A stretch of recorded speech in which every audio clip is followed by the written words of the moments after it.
established in 1628 by a group of Puritans led by John Endicott.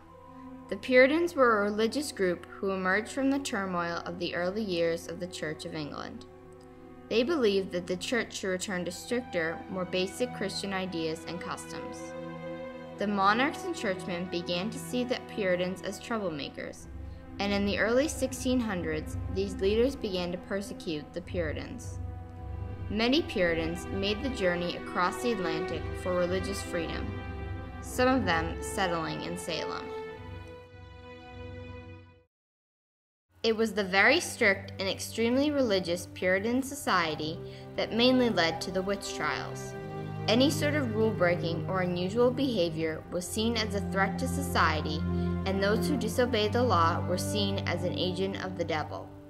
The Puritans believed that pleasure in any form was against God's will and inspired by the devil. Based on their strict religious beliefs and stark contrast between good and evil, it is easy to understand why the people of Salem might have believed that witches were living among them. Another more immediate cause of the witch trials were the strange behaviors of several young women in Salem. They convinced the town that they had been tormented and possessed by witches by having seizure-like fits. Many believed these performances were brought on by the oppressive and restrictive Puritan society and then encouraged by the attention that the girls received. In a society filled with fear and a hatred of the unknown and abnormal, it would only take a small suspicion to turn into the terror and injustice that became the Salem witch trials.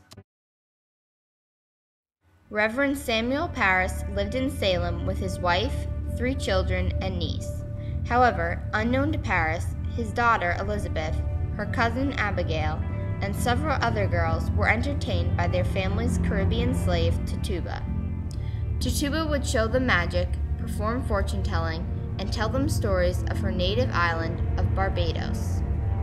All of these actions were forbidden in Puritan society. In January 1692, Elizabeth, Abigail, and other girls began exhibiting strange behavior, screaming, twitching, and rolling on the floor. The village doctor was sure that these symptoms had been caused by witchcraft. On February 26, the girls accused 3 women, Tituba, Sarah Good, and Sarah Osborne, of practicing witchcraft.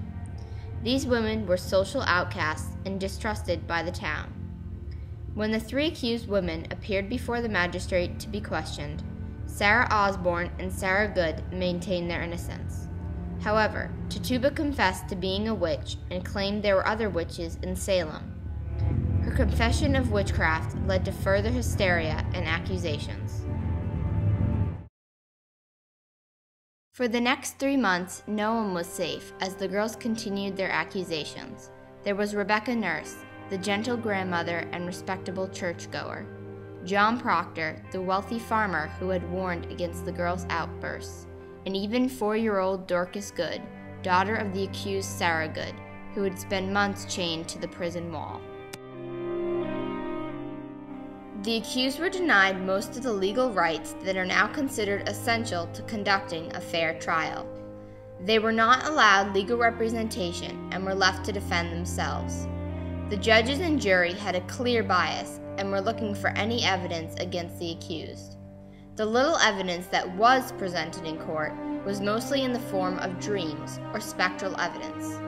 The accused were not presumed innocent until proven guilty, but were, instead, assumed guilty once accused.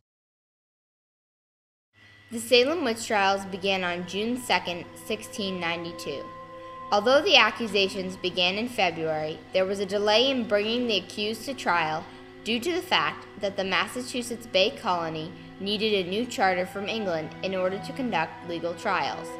Along with the new charter, the colonists received a new colonial governor, William Phips. Phips created the Court of Oyer and Terminer to hear all of the witch trials, and appointed 7 judges to the court. The first person to be tried was Bridget Bishop, a tavern owner in her late 60s. She was found guilty by the court and sentenced to execution. On June 10th, only 8 days after her trial, Bridget Bishop was taken to Gallows Hill to be hung. After this first execution, Nathaniel Saltonstall, one of the judges, resigned from the court, and Jonathan Corwin took his place. From June 28th to June 30th, 5 more women were tried: Sarah Good, Sarah Wilds, Elizabeth Howe, Susanna Martin, and Rebecca Nurse. Right before she was hung, Sarah Good's courageous last words were, "You are a liar. I am no more a witch than you are a wizard. And if you must take my life, God will give you blood to drink." On August 19th, Reverend George Burroughs was executed.